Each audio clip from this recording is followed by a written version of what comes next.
اور خیر ناظرین، یہ تو تھی پچھلی پریڈکشن کے بارے میں جو ہم نے آپ کے ساتھ شیئر کی ہے۔ ناظرین، اسی کے ساتھ اس ڈرامے میں سسپینس پیدا کرنے کے لیے سب سے پہلے ہم بات کریں گے سہراب خان کے بارے میں اور سربلند خان کے بارے میں۔ بات کریں گے سربلند خان کے بارے میں کہ آخر کار اسے بار بار بانو کی یاد آتی ہے اور یہ کس طرح بانو کے ان رازوں تک آنے والی ایپیسوڈ میں پہنچے گا۔ ناظرین، اس پر ہم تفصیلی گفتگو کریں گے اور آپ کو یہ بھی بتائیں گے کہ آیا کہ بانو زندہ ہے یا وہ مر چکی ہے، کیونکہ ناظرین یہ بات نہ ہی ہمیں سہراب خان کے منہ سے پتہ چلی ہے اور نہ ہی ہمیں ابھی تک یہ بات 100% کنفرم ہوئی ہے کہ آیا کہ بانو مر چکی ہے یا وہ ابھی تک زندہ ہے۔ ناظرین، اسی کے ساتھ ساتھ سربلند خان کا جو بھتیجا ہوتا ہے وہ بار بار سربلند کو تنگ کرتا ہے کہ چچا جان آئیں، جب بانو آپی ہوا کرتی تھی تو میں ان کے ساتھ میدان میں کرکٹ کھیلتا تھا، اب میرے ساتھ کھیلنے والا کوئی بھی نہیں ہے جس کے ساتھ میں کرکٹ کھیل سکوں۔ ناظرین، جس پر اس کا بھتیجا بار بار اپنے چچا سہراب خان سے سربلند خان سے اصرار کرتا ہے۔ بار بار چھوٹے بچے کا اصرار سن کر آخر کار سربلند خان اس بات کے لیے حامی بھر لیتے ہیں اور اپنے چھوٹے بھتیجے کے ساتھ کرکٹ کھیلنے کے لیے راضی ہو جاتے ہیں۔ ناظرین، سربلند خان اس چھوٹے بچے کو بالز پھینکتے ہیں اور وہ کھیلنا سٹارٹ ہو جاتا ہے۔ اسی دوران اب باری سربلند خان کی آتی ہے تو سربلند خان پہلی ہی بال پر زوردار چھکا مارتا ہے اور بال اسی جگہ چلی جاتی ہے جہاں پر بانو کا قتل ہوا تھا۔ ناظرین، خیر سربلند خان اس بال کو ڈھونڈنے کے لیے اس جگہ کی طرف روانہ ہوتا ہے۔ وہ بال کو ڈھونڈتا ڈھونڈتا آخر کار اس مقام منزل مقصود تک پہنچ جاتا ہے جہاں پر شاید بانو کو ایک لمبے اور گھنے درخت کی نیچے دفن کیا گیا تھا۔ ناظرین، جہاں پر سربلند خان کو آوازیں آنے لگتی ہیں بانو کی کہ سربلند۔ ناظرین، سربلند کے کانوں میں جس طرح ہی بانو کی آوازیں گونجتی ہیں تو اس کے زخم بالکل تازہ ہو جاتے ہیں۔ وہ بار بار اسے پکار رہی ہوتی ہے، درخت اونچے ہوتے ہیں، کووں کی آوازیں یہاں وہاں بھنک رہی ہوتی ہیں اور اسی کے ساتھ سربلند خان بھی یہاں وہاں دیکھ رہا ہوتا ہے اور اسے بانو کی تمام تر یادیں اس کی آنکھوں کے سامنے سے گزر رہی ہوتی ہیں۔ خیر ناظرین، سربلند خان جیسے ہی گھنے درخت کے پاس جاتا ہے اور اوپر دیکھتا ہے تو اسے بانو کی یادیں مزید گہرے صدمے میں ڈال دیتی ہیں۔ ناظرین، اسی کے ساتھ ساتھ وہ اپنے قدم آہستہ آہستہ جیسے ہی آگے بڑھاتا ہے اور یہاں ناظرین کو یہ معلوم ہوتا ہے کہ یہاں پر شاید بانو کی لاش دفن ہو، جہاں پر سربلند خان کو اس بات کا علم ہو جائے کہ یہاں پر ہی سربلند کو اس بات کا علم ہو جائے کہ سہراب خان کے ہاتھوں اس کی بہن بانو کا جس طرح قتل ہوا تو حویلی کے پیچھے ہی ایک گھنے درخت کے نیچے شاید بانو کو دفن کر دیا گیا ہو، کیونکہ ناظرین ڈائریکٹر نے جس طرح اس سین کو فلمایا ہے مجھے تو یہی لگتا ہے۔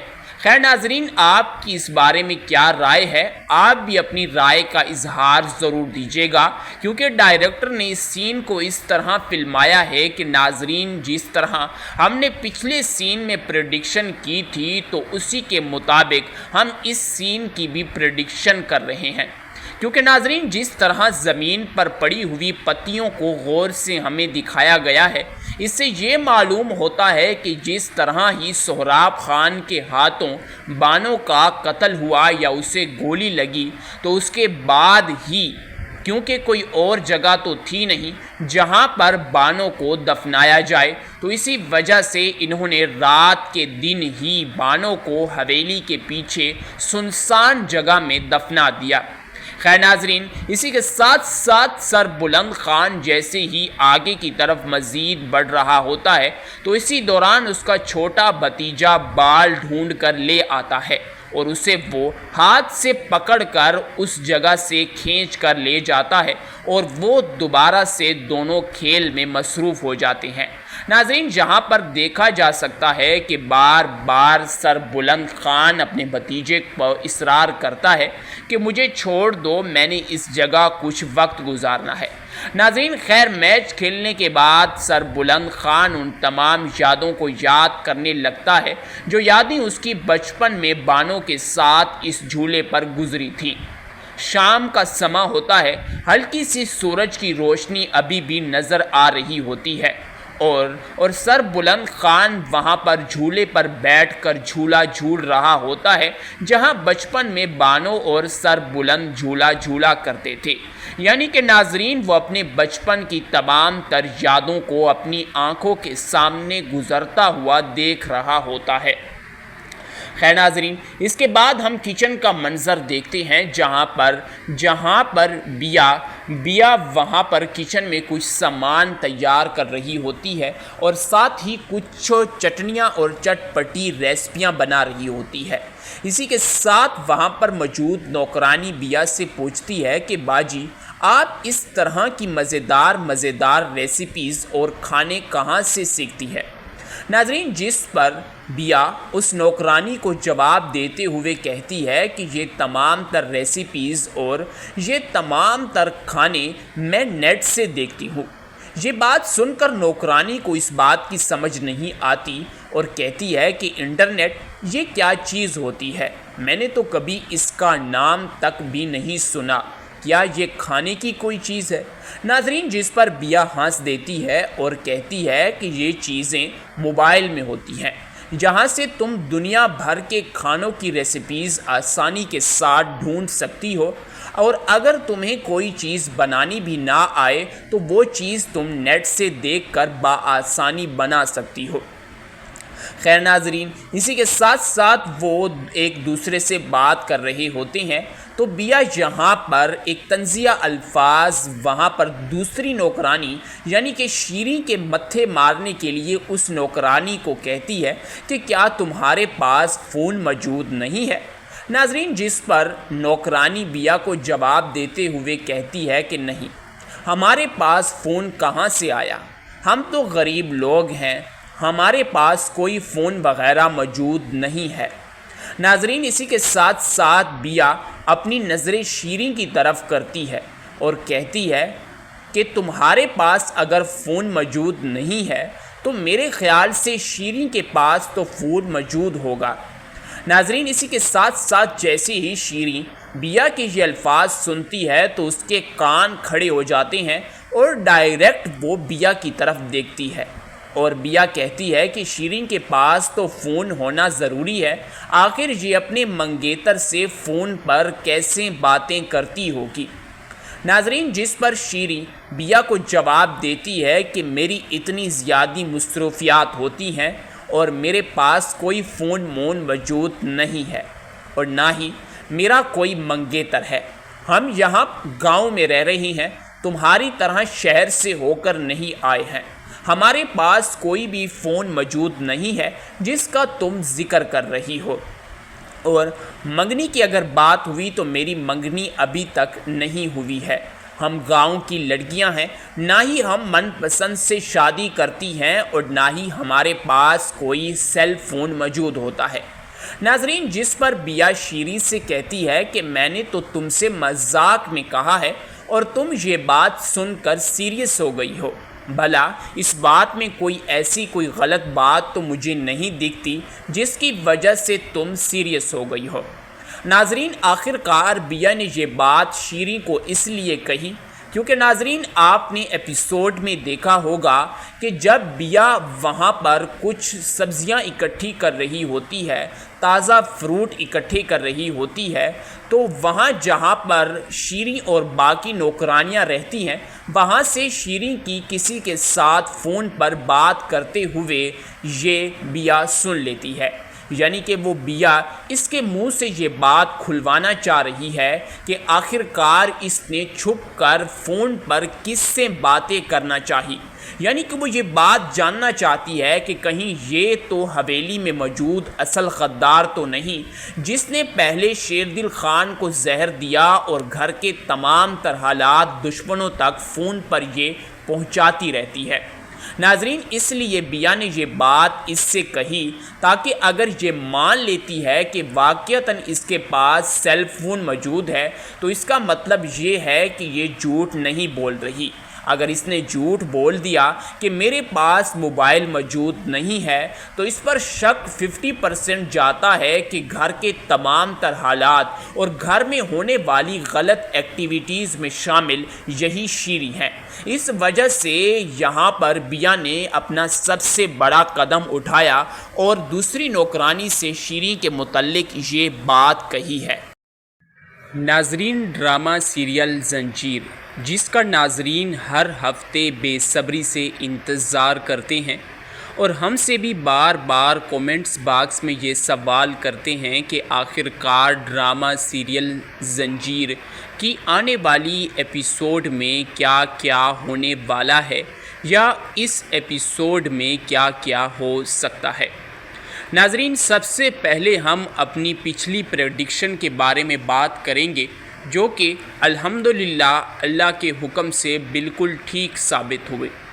ناظرین، پچھلے ریویو میں جس طرح ہم نے آپ سے کہا تھا کہ کس طرح آخر کار سہراب خان نے شیردل خان کا شکار کیا اور خود کا الزام تورسم خان کے سر پر لگا دیا، اور ناظرین یہ چیز آپ نے بالکل واضح طور پر ڈرامے میں بھی دیکھ لی ہے کہ کس طرح سہراب خان کے کہنے پر شیریں اپنے اس کو کال کرتی ہے اور اس کے بعد جب وہ اسے بتاتی ہے کہ شیردل خان اپنے علاج کے لیے کل ہسپتال کی طرف جا رہا ہے، یعنی کہ ناظرین کہنے کا مطلب یہ ہے کہ اسے اس تمام چیزوں کے بارے میں علم ہو جاتا ہے، اور تورسم خان کو جب اس بات کا علم ہوتا ہے کہ تو شیردل خان علاج کے لیے ہسپتال جا رہا ہے تو وہ اپنے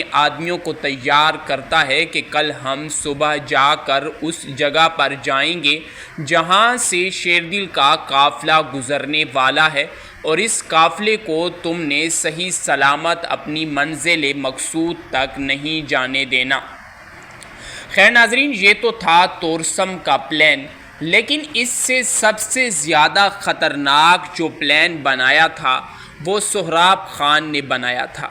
سہراب خان نے جس طرح اس پل کے نیچے بارودی مواد رکھ کر اس پل کو ہی بم دھماکے سے اڑا دیا، ناظرین جس میں شیردل کا قافلہ پورے کا پورا ہی مسمار ہو گیا، اور اسی کے ساتھ سہراب خان اپنے دشمن سے ہاتھ دھو بیٹھا، یعنی کہ اس نے ایک تیر سے دو شکار کیے، خود کا یہ جو دشمن تھا یعنی کہ شیردل خان اسے بھی ختم کر دیا، اور دوسری طرف ناظرین اس نے جو ہے نا وہ بھی یعنی کہ جو اس کا سوتیلا بھائی تھا جو سرداری کے منصب کے لیے وہ بھی لڑ رہا تھا، اسے بھی گڑھ علی خان قبیلے سے نکال باہر پھینک دیا۔ اب اس کے سامنے اس کا ایک ہی دشمن ہے اور وہ ہے سر بلند خان، جو اس کے سامنے بالکل مضبوط دیوار کی طرح ڈٹا ہوا ہے۔ یعنی کہ ناظرین کہنے کا مطلب یہ ہے کہ اب سہراب خان کے لیے سر بلند خان کو اپنے سامنے سے ہٹانا میرے خیال سے تو بہت زیادہ ہی مشکل ہے، کیونکہ وہ راستے سے ہٹنے والوں میں سے نہیں ہے، اور اس نے اب سہراب خان کے ناک میں دم کر کے رکھا ہوا ہے۔ ناظرین اسی کے ساتھ کچھ ناظرین کا تو یہ بھی کہنا ہے کہ اب سہراب خان کے بالکل ہی نزدیک سر بلند خان پہنچ جائے گا، اور اسے اس بات کا علم بھی ہو جائے گا کہ آخر کار ہمیں اندر سے نقصان کون پہنچا رہا ہے یا ہمیں کون نقصان پہنچانے کی کوشش کر رہا ہوتا ہے۔ ناظرین، آج کی اس ویڈیو میں ہم یعنی کہ اس تمام تفصیلی گفتگو پر بات کریں گے۔ اور خیر ناظرین، یہ تو تھی پچھلی پریڈکشن کے بارے میں جو ہم نے آپ کے ساتھ شیئر کی ہے۔ ناظرین، اسی کے ساتھ اس ڈرامے میں سسپینس پیدا کرنے کے لیے سب سے پہلے ہم بات کریں گے سہراب خان کے بارے میں اور سر بلند خان کے بارے میں۔ بات کریں گے سر بلند خان کے بارے میں کہ آخر کار اسے بار بار بانو کی یاد آتی ہے اور یہ کس طرح بانو کے ان رازوں تک آنے والی ایپیسوڈ میں پہنچے گا۔ ناظرین، اس پر ہم تفصیلی گفتگو کریں گے اور آپ کو یہ بھی بتائیں گے کہ آیا کہ بانو زندہ ہے یا وہ مر چکی ہے، کیونکہ ناظرین یہ بات نہ ہی ہمیں سہراب خان کے منہ سے پتہ چلی ہے اور نہ ہی ہمیں ابھی تک یہ بات 100% کنفرم ہوئی ہے کہ آیا کہ بانو مر چکی ہے یا وہ ابھی تک زندہ ہے۔ ناظرین، اسی کے ساتھ ساتھ سر بلند خان کا جو بھتیجا ہوتا ہے وہ بار بار سر بلند کو تنگ کرتا ہے کہ چچا جان آئیں۔ جب بانو آپی ہوا کرتی تھی تو میں ان کے ساتھ میدان میں کرکٹ کھیلتا تھا، اب میرے ساتھ کھیلنے والا کوئی بھی نہیں ہے جس کے ساتھ میں کرکٹ کھیل سکوں۔ ناظرین، جس پر اس کا بھتیجا بار بار اپنے چچا سہراب خان سے سر بلند خان سے اصرار کرتا ہے۔ بار بار چھوٹے بچے کا اصرار سن کر آخر کار سر بلند خان اس بات کے لیے حامی بھر لیتے ہیں اور اپنے چھوٹے بھتیجے کے ساتھ کرکٹ کھیلنے کے لیے راضی ہو جاتے ہیں۔ ناظرین، سر بلند خان اس چھوٹے بچے کو بالز پھینکتے ہیں اور وہ کھیلنا سٹارٹ ہو جاتا ہے۔ اسی دوران اب باری سر بلند خان کی آتی ہے تو سر بلند خان پہلی ہی بال پر زوردار چھکا مارتا ہے اور بال اسی جگہ چلی جاتی ہے جہاں پر بانو کا قتل ہوا تھا۔ ناظرین، خیر سر بلند خان اس بال کو ڈھونڈنے کے لیے اس جگہ کی طرف روانہ ہوتا ہے۔ وہ بال کو ڈھونڈتا ڈھونڈتا آخر کار اس مقام منزل مقصود تک پہنچ جاتا ہے جہاں پر شاید بانو کو ایک لمبے اور گھنے درخت کی نیچے دفن کیا گیا تھا۔ ناظرین، جہاں پر سر بلند خان کو آوازیں آنے لگتی ہیں بانو کی کہ سر بلند۔ ناظرین، سر بلند کے کانوں میں جس طرح ہی بانو کی آوازیں گونجتی ہیں تو اس کے زخم بالکل تازہ ہو جاتے ہیں۔ وہ بار بار اسے پکار رہی ہوتی ہے، درخت اونچے ہوتے ہیں، کووں کی آوازیں یہاں وہاں بھنک رہی ہوتی ہیں اور اسی کے ساتھ سر بلند خان بھی یہاں وہاں دیکھ رہا ہوتا ہے اور اسے بانو کی تمام تر یادیں اس کی آنکھوں کے سامنے سے گزر رہی ہوتی ہیں۔ خیر ناظرین، سر بلند خان جیسے ہی گھنے درخت کے پاس جاتا ہے اور اوپر دیکھتا ہے تو اسے بانو کی یادیں مزید گہرے صدمے میں ڈال دیتی ہیں۔ ناظرین، اسی کے ساتھ ساتھ وہ اپنے قدم آہستہ آہستہ جیسے ہی آگے بڑھاتا ہے اور یہاں ناظرین کو یہ معلوم ہوتا ہے کہ یہاں پر شاید بانو کی لاش دفن ہو، جہاں پر سر بلند خان کو اس بات کا علم ہو جائے کہ یہاں پر ہی سر بلند کو اس بات کا علم ہو جائے کہ سہراب خان کے ہاتھوں اس کی بہن بانو کا جس طرح قتل ہوا تو حویلی کے پیچھے ہی ایک گھنے درخت کے نیچے شاید بانو کو دفن کر دیا گیا ہو، کیونکہ ناظرین ڈائریکٹر نے جس طرح اس سین کو فلمایا ہے مجھے تو یہی لگتا ہے۔ خیر ناظرین، آپ کی اس بارے میں کیا رائے ہے؟ آپ بھی اپنی رائے کا اظہار ضرور دیجیے گا، کیونکہ ڈائریکٹر نے اس سین کو اس طرح فلمایا ہے کہ ناظرین جس طرح ہم نے پچھلے سین میں پریڈکشن کی تھی تو اسی کے مطابق ہم اس سین کی بھی پریڈکشن کر رہے ہیں، کیونکہ ناظرین جس طرح زمین پر پڑی ہوئی پتیوں کو غور سے ہمیں دکھایا گیا ہے اس سے یہ معلوم ہوتا ہے کہ جس طرح ہی سہراب خان کے ہاتھوں بانو کا قتل ہوا یا اسے گولی لگی تو اس کے بعد ہی، کیونکہ کوئی اور جگہ تو تھی نہیں جہاں پر بانو کو دفنایا جائے، تو اسی وجہ سے انہوں نے رات کے دن ہی بانو کو حویلی کے پیچھے سنسان جگہ میں دفنا دیا۔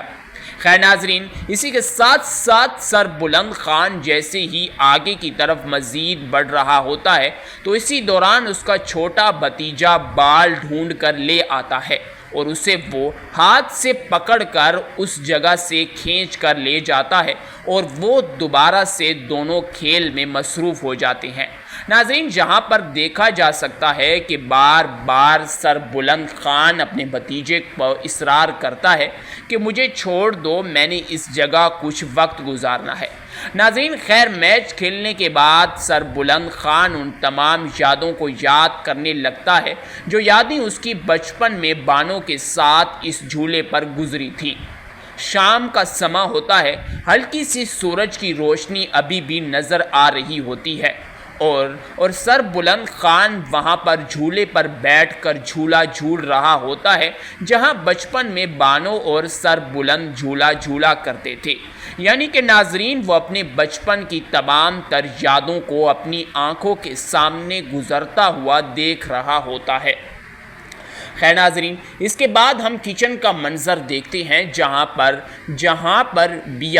بیا وہاں پر کچن میں کچھ سامان تیار کر رہی ہوتی ہے اور ساتھ ہی کچھ چٹنیاں اور چٹپٹی ریسپیاں بنا رہی ہوتی ہے۔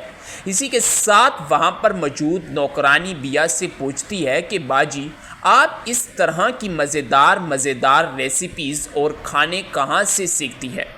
ناظرین، جس پر بیا اس نوکرانی کو جواب دیتے ہوئے کہتی ہے کہ یہ تمام تر ریسیپیز اور یہ تمام تر کھانے میں نیٹ سے دیکھتی ہوں۔ یہ بات سن کر نوکرانی کو اس بات کی سمجھ نہیں آتی اور کہتی ہے کہ انٹرنیٹ یہ کیا چیز ہوتی ہے؟ میں نے تو کبھی اس کا نام تک بھی نہیں سنا، کیا یہ کھانے کی کوئی چیز ہے؟ ناظرین، جس پر بیا ہنس دیتی ہے اور کہتی ہے کہ یہ چیزیں موبائل میں ہوتی ہیں جہاں سے تم دنیا بھر کے کھانوں کی ریسیپیز آسانی کے ساتھ ڈھونڈ سکتی ہو، اور اگر تمہیں کوئی چیز بنانی بھی نہ آئے تو وہ چیز تم نیٹ سے دیکھ کر بآسانی بنا سکتی ہو۔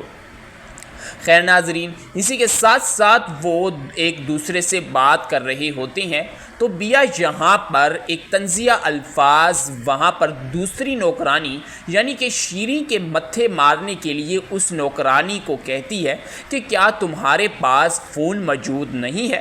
ناظرین، جس پر نوکرانی بیا کو جواب دیتے ہوئے کہتی ہے کہ نہیں، ہمارے پاس فون کہاں سے آیا، ہم تو غریب لوگ ہیں، ہمارے پاس کوئی فون وغیرہ موجود نہیں ہے۔ ناظرین، اسی کے ساتھ ساتھ بیا اپنی نظریں شیریں کی طرف کرتی ہے اور کہتی ہے کہ تمہارے پاس اگر فون موجود نہیں ہے تو میرے خیال سے شیریں کے پاس تو فون موجود ہوگا۔ ناظرین، اسی کے ساتھ ساتھ جیسے ہی شیریں بیا کے یہ الفاظ سنتی ہے تو اس کے کان کھڑے ہو جاتے ہیں اور ڈائریکٹ وہ بیا کی طرف دیکھتی ہے اور بیا کہتی ہے کہ شیریں کے پاس تو فون ہونا ضروری ہے، آخر یہ اپنے منگیتر سے فون پر کیسے باتیں کرتی ہوگی۔ ناظرین، جس پر شیریں بیا کو جواب دیتی ہے کہ میری اتنی زیادہ مصروفیات ہوتی ہیں اور میرے پاس کوئی فون موجود نہیں ہے اور نہ ہی میرا کوئی منگیتر ہے، ہم یہاں گاؤں میں رہ رہے ہیں، تمہاری طرح شہر سے ہو کر نہیں آئے ہیں، ہمارے پاس کوئی بھی فون موجود نہیں ہے جس کا تم ذکر کر رہی ہو، اور منگنی کی اگر بات ہوئی تو میری منگنی ابھی تک نہیں ہوئی ہے، ہم گاؤں کی لڑکیاں ہیں، نہ ہی ہم من پسند سے شادی کرتی ہیں اور نہ ہی ہمارے پاس کوئی سیل فون موجود ہوتا ہے۔ ناظرین، جس پر بیا شیریں سے کہتی ہے کہ میں نے تو تم سے مذاق میں کہا ہے اور تم یہ بات سن کر سیریس ہو گئی ہو، بھلا اس بات میں کوئی غلط بات تو مجھے نہیں دکھتی جس کی وجہ سے تم سیریس ہو گئی ہو۔ ناظرین، آخر کار بیا نے یہ بات شیریں کو اس لیے کہی کیونکہ ناظرین آپ نے ایپیسوڈ میں دیکھا ہوگا کہ جب بیا وہاں پر کچھ سبزیاں اکٹھی کر رہی ہوتی ہے، تازہ فروٹ اکٹھے کر رہی ہوتی ہے، تو وہاں جہاں پر شیریں اور باقی نوکرانیاں رہتی ہیں وہاں سے شیریں کی کسی کے ساتھ فون پر بات کرتے ہوئے یہ بیا سن لیتی ہے، یعنی کہ وہ بیا اس کے منہ سے یہ بات کھلوانا چاہ رہی ہے کہ آخر کار اس نے چھپ کر فون پر کس سے باتیں کرنا چاہی، یعنی کہ وہ یہ بات جاننا چاہتی ہے کہ کہیں یہ تو حویلی میں موجود اصل غدار تو نہیں جس نے پہلے شیر دل خان کو زہر دیا اور گھر کے تمام تر حالات دشمنوں تک فون پر یہ پہنچاتی رہتی ہے۔ ناظرین اس لیے بیا نے یہ بات اس سے کہی تاکہ اگر یہ مان لیتی ہے کہ واقعتاً اس کے پاس سیل فون موجود ہے تو اس کا مطلب یہ ہے کہ یہ جھوٹ نہیں بول رہی۔ اگر اس نے جھوٹ بول دیا کہ میرے پاس موبائل موجود نہیں ہے تو اس پر شک 50% جاتا ہے کہ گھر کے تمام تر حالات اور گھر میں ہونے والی غلط ایکٹیویٹیز میں شامل یہی شیریں ہیں۔ اس وجہ سے یہاں پر بیا نے اپنا سب سے بڑا قدم اٹھایا اور دوسری نوکرانی